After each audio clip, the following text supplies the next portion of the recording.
Kush e krijoi të keqen? Një profesor universiteti vendosi të sfidoj studentët e tij dhe i pyeti: "A është Zoti ai që ka krijuar gjithçka që ekziston?" Njëri nga studentët u përgjigj: "Po, ai e ka bërë." "Vërtet gjithçka?" tha profesori. "Po, gjithçka," tha studenti. Profesori tha: "Atëherë në këtë rast, Zoti ka krijuar edhe të keqen apo jo?" "Sepse djalli ekziston." Këtu studenti heshti dhe nuk u përgjigj. Profesori po kërkonte një mundësi për të dëshmuar studentëve se besimi është vetëm një mit. Apritur, një student tjetër ngriti dorën dhe i tha profesorit: "A mund të bëj një pyetje?" "Sigurisht," i tha profesori. "A ekziston i ftohti, profesor?" Profesori tha: "Patjetër, a nuk e ndjen ndonjëherë të ftohtin?" Studenti u përgjigj: "Në fakt, zotëri, i ftohti nuk ekziston. Sipas shkencës së fizikës, i ftohti është mungesa e plotë dhe absolute e nxehtësisë.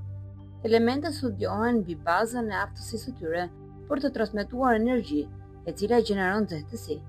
Pa këtë aftësi për të transmetuar energji, elementi që studiohet bëhet i paaft për të bashkëvepruar. Pra, ne kemi shpikur termin i ftohtë për të shprehur mungesën e nxehtësisë."